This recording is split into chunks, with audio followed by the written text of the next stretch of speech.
From fabulous Las Vegas, Nevada, it's Casino Secrets with Vegas Vic and Ziggy. Okay. Is the volatility of a slot machine made public? No.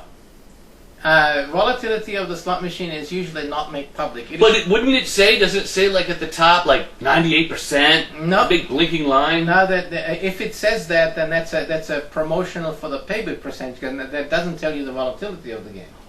Okay. It just tells you what the payback percentage is. If you see a marquee in a casino which says 94.7% payback, yeah, then that's fine. Then you know what the payback percentage is. But it doesn't tell you whether the machine is low, medium, or high volatility. Oh, that's good to know. Okay. All right. Now, so that information is not made public, though. No, it's not. It's part of the regulatory process. And what happens is that when a manufacturer makes a slot machine, they have to send it to Gaming Labs International, GLI, or other testing agencies, and they test the machine and run all of the various paybacks through the virtual real pay table. Now, the virtual real pay table is the actual virtual reals in the machine's program. What you see spinning on the screen is just an illusion. It has nothing to do with the actual game.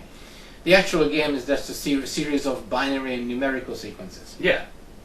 So on the virtual real pay table, there's a number of stops, a number of ghosts, and it gives you many possibilities, and several hundred million.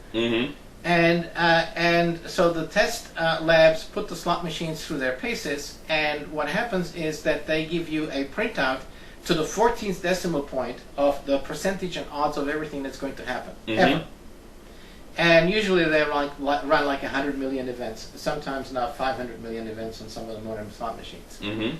And as part of that, they produce a report called a par sheet. That's P-A-R, par sheet. A par sheet, okay. And on the par sheet, it gives you a breakdown of every single event, how often it will happen statistically, what the payback percentage will be to that, and it will tell you whether the machine is going to be considered a high, medium, or low volatility. Okay. Now, the only way that you can know that is from my books, because I print it there. Ah!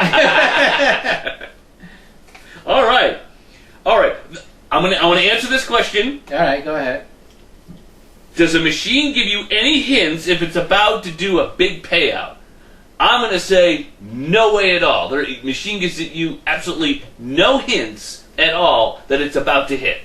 Okay, statistically and mathematically speaking, absolutely correct, because every event on a machine is an independent event. Right. And by that I mean that every time you push the button or pull the handle, it's a new universe. The machine or its program does not remember what happened before, and it cannot forecast what will happen after. Right, so it can't give you any hints. It can't give you any hints. However, you're a human being, are you not? I am. As a human being, you have an ability that a computer does not have, do you not? I do. And you know what that is? Instinct and to be able to recognize patterns. That's it. Second part, recognize patterns. Yes. Now, patterns happen in nature as part of what nature is. If you look at clouds, clouds are a vapor, but sometimes they look like a bunny rabbit. Right. Sometimes they come in what looks like waves. We recognize that as patterns, human beings. Right. A computer will not recognize a pattern. A computer will do independently this. Whenever you trigger it, it does what it's supposed to. It goes. When you trigger a slot machine, it goes and grabs the next series of events and displays them. Okay. When you push it again, it goes, grabs a different series of events and displays them. There's nothing to it. So the computer does not know what it is grabbing. Right. And it has no relationship to the pretty pictures that you see. You see those pictures. Yes. You see red sevens or blue sevens or whatever it is that you see. Right. That's graphic interface. That means something to you, means nothing to the computer. Okay. However, in mathematics and in statistics and in the universe, patterns do happen. Now, patterns will happen in clumps of things that are favorable to you as the player, meaning winning, and they will happen those that are not favorable to you, meaning losing. So there are in mathematics and statistics anomalies whereby certain events will happen in clumps more often than they statistically should. Got it. This is called a statistical positive and a statistical negative, and here is the mean. Got it. Now, there's a principle called the statistical equivalency principle. Now what that means is that when you take the high and the low, Yeah. and you throw them out, you wind up with the mean, and there is the mean, the meat of where the percentage of the payback ought to be, and it will always be within that range at the end of the life cycle of that program. Right. Now, for you as the player, if you can learn to recognize these patterns, Mm-hmm. you can actually forecast whether the machine will more likely than not pay you. No kidding. And this is very true, especially in games like Video Kino, where patterns are very important. And No you kidding. can, by learning to recognize it, you can actually learn to find out if the machine is going to be hitting clumps of tens or nines, Uh-huh. and if it's going to be putting them here or here.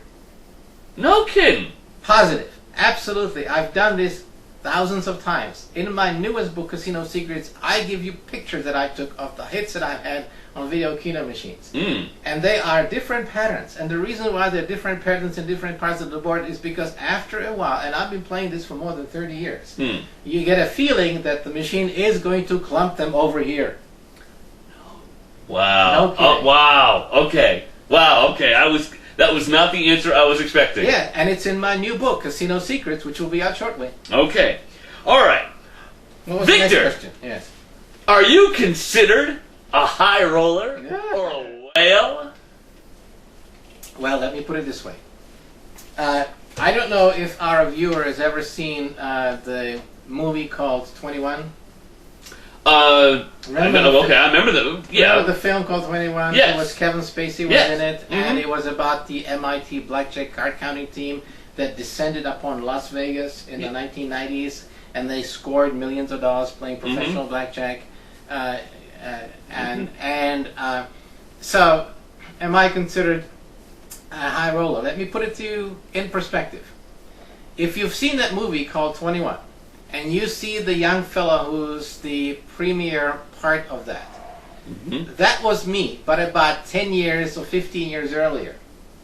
So there was a time in my life for about 15 to 20 years or so where I've had what you might consider to be that kind of a lifestyle.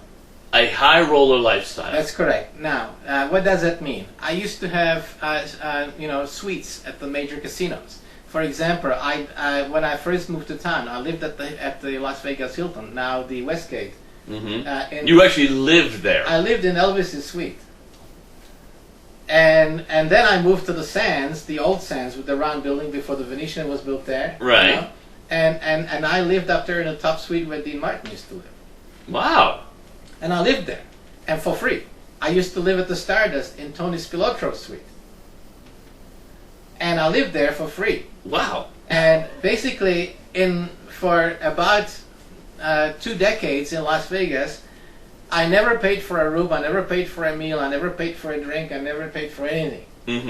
I had limousines when I wanted them. I had things that whatever it is that. You had girls when you wanted them?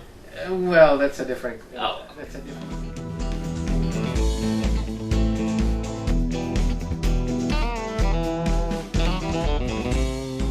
Hello, Vegas Vic back again. Thank you very much for watching our program. Please don't forget to subscribe to our channel. It's very easy. Just click the subscribe button on your screen. It only takes a second, and then you'll be notified every time we post a video. You can also follow me on Twitter. My handle is @GamingAuthor. So until next time, I'll see you soon. So long.